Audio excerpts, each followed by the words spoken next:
Alright mga kapatid, sa gitna ng patuloy na paglaki o pag-expand ng naval forces ng China, ngayon may sinusubukan ng US, no? Meron silang tinetest new, bago, warship killer bomb. Ano to mga tol, no? Bagong sandata ng Amerika. Sabi rito sa report mula rito sa WION, the US Air Force recently used a B-2 stealth bomber to test its new weapon, the Quick Sync. Ano tong Quick Sync? Parang mabilis magpalubog. Diba doon pa lang sa pangalan Quick Sync. Mabilis lumubog. It has been described as a low-cost, mura lang, precision-guided bomb that is designed to rapidly sink warship boost US maritime strike capabilities in the Pacific. So etong sandata na to, bukod sa mura lang, low cost lang siya, nakadesenyo siya para mabilis palubugin yung mga barkong target niya mga tol. So eto ngayon ang sinusubukan at tinetest ng Amerika, no? Sa gitna yan ng patuloy na paglaki ng hukbong sandatahan ng China. Dahil alam naman natin mga tol, kaliwat kanan ng mga tensyon na nagaganap. Diba? So dito ipinapakita ng US na talagang mas advanced sila, mas sila ahead, no, kaysa rito sa puwersa ng China. Kahit mas malaki kayo, meron naman kaming mas matitinding sandata. Tingnan natin mga tol kung ano tong bagong sinusubukan ngayon ng Amerika. Bago natin ito simulan, syempre wag mong kalimutan mag-subscribe. Click mo na rin ang notification bell para ma-notify ka whenever na may mga bago tayong reaction video tulad nito. Wag na natin patagalin pa, panoorin na natin to mga tol.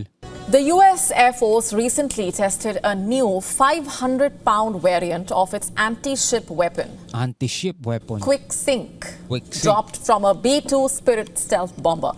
And as the name suggests, the latest evolution of the bomb is designed not just to hit ships, but to sink them. So, itong bomba to hindi lang basta-basta para tirahin ng barko. Kumbaga pag ito pinakawalan at tumama sa barko, quick sink nga no, mapapalubog niya agad. Kaya tinawag siyang mga tol, destroyer, no, warship killer, sabing ganun dito sa title, oh. Weapon is based on the Joint Direct Attack Munition, GBU-38 Joint Direct Attack Munition, or JDAM, and it allows US aircraft to carry more bombs per sortie at a fraction of the cost of cruise missiles. Oh, mura lang, fraction of a cost. Here's how it actually works. Once launched, the bomb uses GPS and onboard sensors to locate a ship, switches to an infrared seeker to lock on, and then explodes just below the waterline. Oh, sa ilalim siya pasasabugin. So mas malaki ang impact nun kasi kasama na rin yung tubig. Maximizing damage and creating a sinking effect. Let's talk numbers.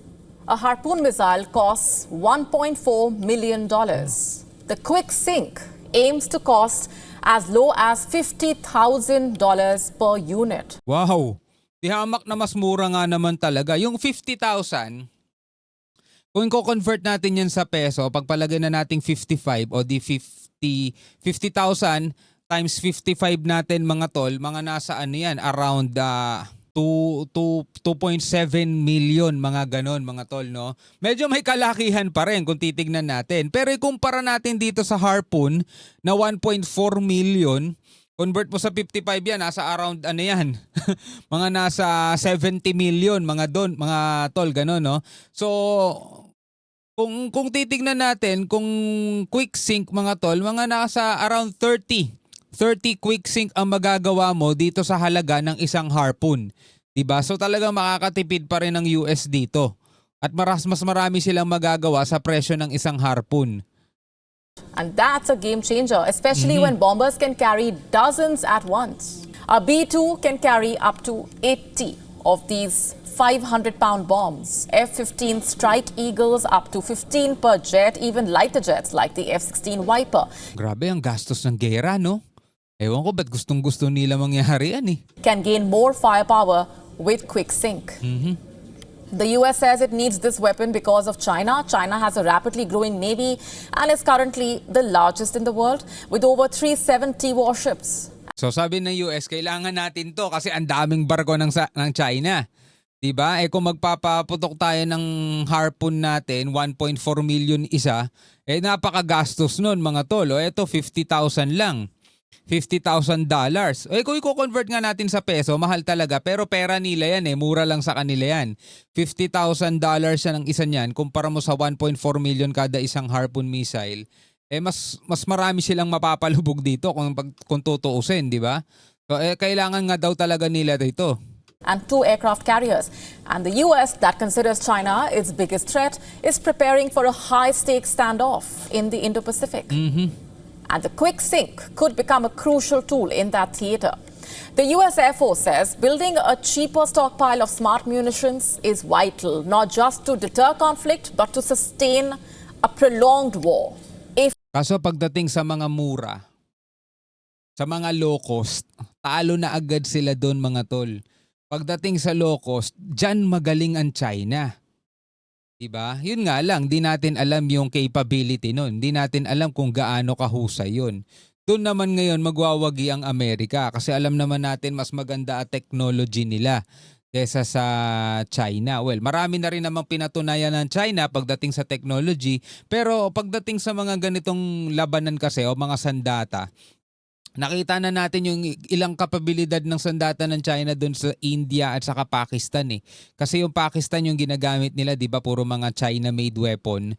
Wala, puro sablay 'di ba? Hindi nga sila nakapalag dito sa BrahMos missile ng India Ngayon, kung low cost ang usapan panalo China diyan kasi low cost talaga sila Ewan ko lang dito sa Amerika at ewan lang natin sa sa kapabilidad ng mga sandata ng China kung yung low cost ba nila matibay naman o malakas.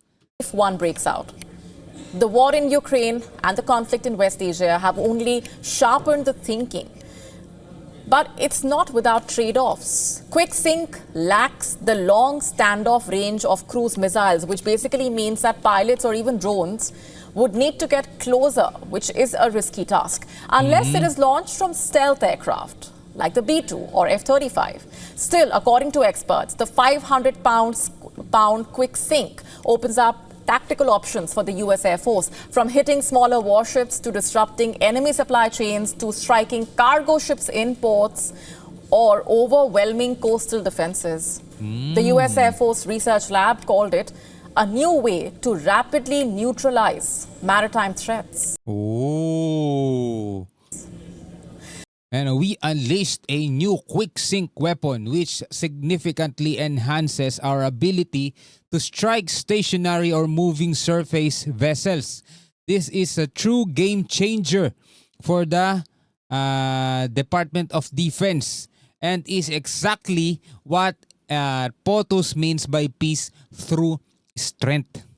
General David Alvin, the Chief of Staff of the US Air Force, said the new quick sync significantly enhances the ability to strike stationary or moving vessels. Whether quick sync becomes a frontline weapon or stays a niche tool, it's already influencing military planning, especially as the Pentagon weighs quantity versus quality, cost versus survivability in an era Quantity over quality over quantity. niche tool. It's already influencing military planning, especially as the Pentagon weighs quantity versus quality, cost Quantity versus quality. versus survivability in an era of great power competition with China. The next war may not be fought with just missiles and ships. The next war will be fought with stealth, sensors, and smart bombs dropped from above. Ganun kasi sa China quantity over quality. To stay up Alright mga kapatid, anong masasabi ninyo dito sa bagong sandatang susubukan ng Amerika, itong quick sync? No, sa gitna yan mga tol ng talagang paglaki, which is alam naman natin mga tol di ba? Sa ngayon China ang may pinakamalaking naval forces sa buong mundo, nahigitan pa nila ang Amerika. At sila rin ang may pinakamalaking Coast Guard sa buong mundo. Pinakamaraming barko ng Coast Guard mga tol. Pero syempre, pinakamakapangyarihan pa rin ng Amerika at mas malaki ang military budget nila na umaabot ng $800 billion. Sa China, kung di ako nagkakamali, mga nasa $250 billion lang yung ginagastos nila. So mas lamang pa rin talaga budget ng Amerika kaysa sa China. At alam naman natin mga tol, yung Amerika talagang mga veterano na yung mga sundalo niya na active talaga sila sa labanan magpahanggang ngayon. Unlike China, panay ano lang sila, no, drill, flexing, mga ganon for show off. Ganun lang sila mga tol. Anyway, anong masasabi nyo dyan? Comment na lamang kayo sa ibaba. Hanggang sa muli, ako nga pala si Shobaldi. Peace out.